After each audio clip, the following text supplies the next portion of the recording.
$5 million. That's a utility belt, not a money belt. $6 million. $7 million. Did the Joker produce these flicks? Welcome to WatchMojo.com, and today we're counting down our picks for the top 10 DC movie blunders. Feel that? That's the gravitational pull of your average son. Are you a fan of this video? Be sure to subscribe to catch our latest show, The Bolt to E3. 4 gamers take an epic road trip from San Fran to LA, gaming all the way. Coming soon to Watch Mojo. For this list, we're singling out creative decisions in DC movies that were embarrassing, stupid, or completely unnecessary, and ended up hurting the film's overall quality. Johnny, are you... Just a little trashed. Number 10. A serious lack of Joker. Suicide Squad. Question. Would you die for me? Needless to say, everyone was pumped to see Jared Leto's Joker on the big screen. And even though he'd gone for a more gangster look, we still had faith that the Oscar winner could pull off the clown prince of crime. And he might have, had the Joker been featured in enough scenes to have had any sort of impact. We barely had enough time to see if Leto's interpretation had any real bite. I'm just gonna hurt you. Really, really bad. Honestly, what's the point of having the Joker in your film if you're not going to make him the main villain?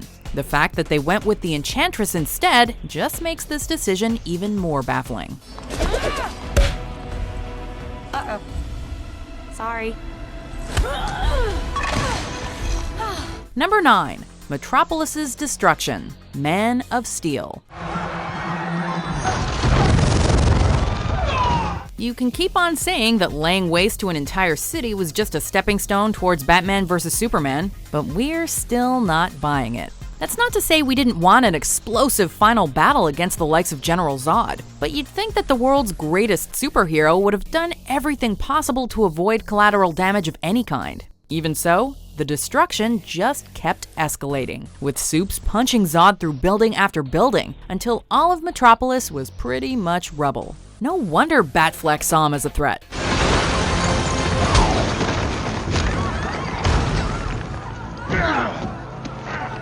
Number 8.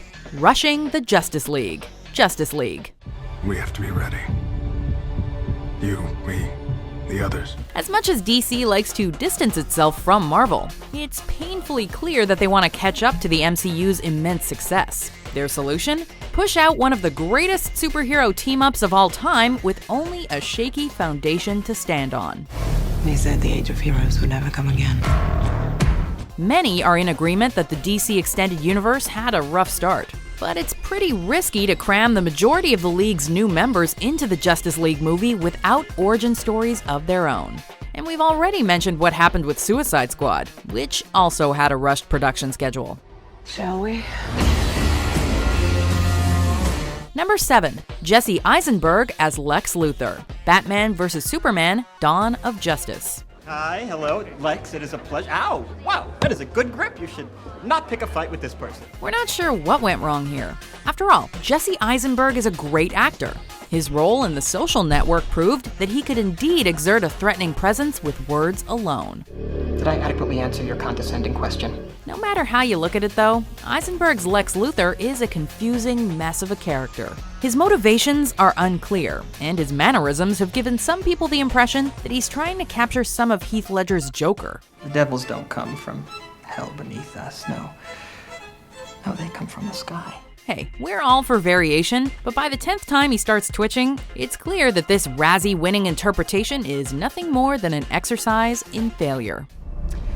And now God bends to my will. Number 6. CGI suit. Green Lantern.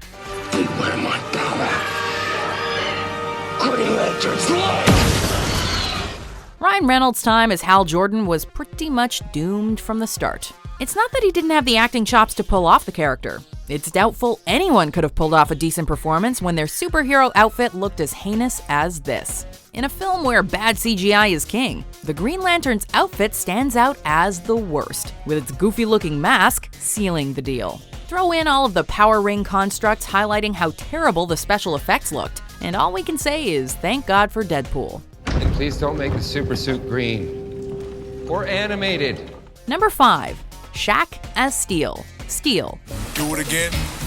And that's your ass. Granted, critics pretty much called everything else in this movie just as awful, but having Shaquille O'Neal as its leading man was definitely the final nail in the coffin. Taking a B-list superhero and breathing new life into him might sound like a good idea, but as you might have guessed, Shaq's acting skills are far below par, and are made all the worse when we actually see him as Steel.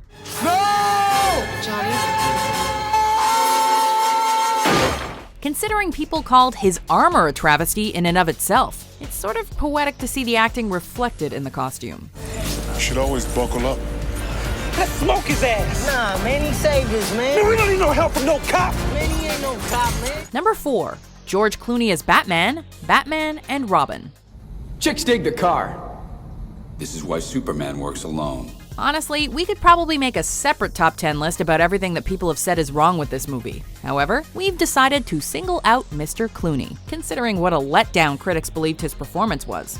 This is a veteran actor who could have delivered a unique take on Bruce Wayne. Heck, he pretty much is Bruce Wayne in real life, minus the Batcave. But aside from having awful dialogue to work with, his portrayal of Batman was as bland as could be, and came across as wasted potential. Why are all the gorgeous ones homicidal maniacs?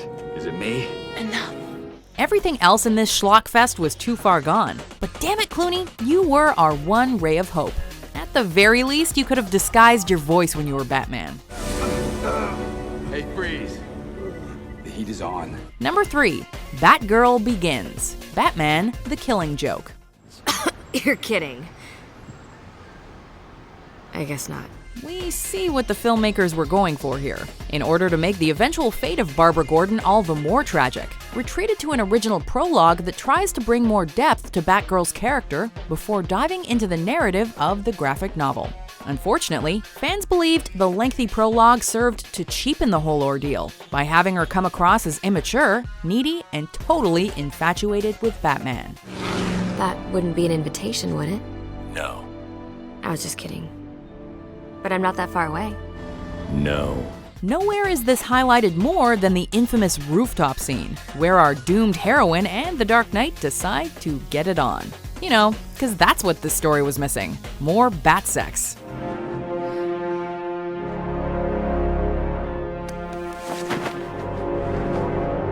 Number 2. Nuclear Man. Superman 4, The Quest for Peace.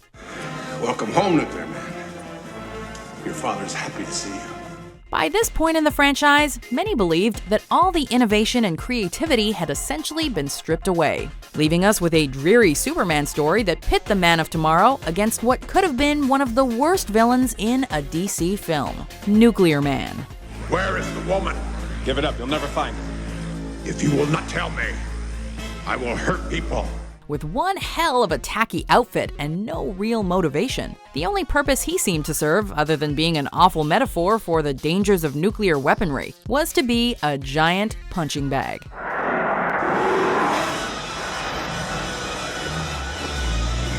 It's truly sad that Christopher Reeve's time as Superman had to end on this note, with such a lackluster villain only rubbing salt in the wound. Destroy Superman now. You sweet thing. But not quite yet. No. Number 1. Too Dark, the DC Extended Universe. Look, I'm sorry for listening in, but I've tracked the Russians' phone to a warehouse near the port. You're locked onto it. I don't deserve you, Alfred. No, sir, you don't. In the early 21st century, superheroes became more grounded and started being treated like actual characters. And this move earned huge praise from both fans and critics. However, many people believe the folks over at Warner Brothers have confused grounded for as dark and gritty as possible. So much so that it seems like all the fun has been drained out of their first few film efforts and replaced with a gloomy atmosphere. Stop! No! No! Superman spends most of his time brooding instead of being everyone's favorite Boy Scout. Batman sort of crossed the line and killed a ton of people, and Suicide Squad had no idea what it wanted to be, to the point where it seemed like it couldn't stick to one tone. I'm kidding. Jeez. That's not what they really said. Point being, dark doesn't necessarily equal good, guys. Whatever you do, wherever you go, I'm watching you. Do you agree with our picks? Check out these other great clips from WatchMojo and subscribe for new videos every day.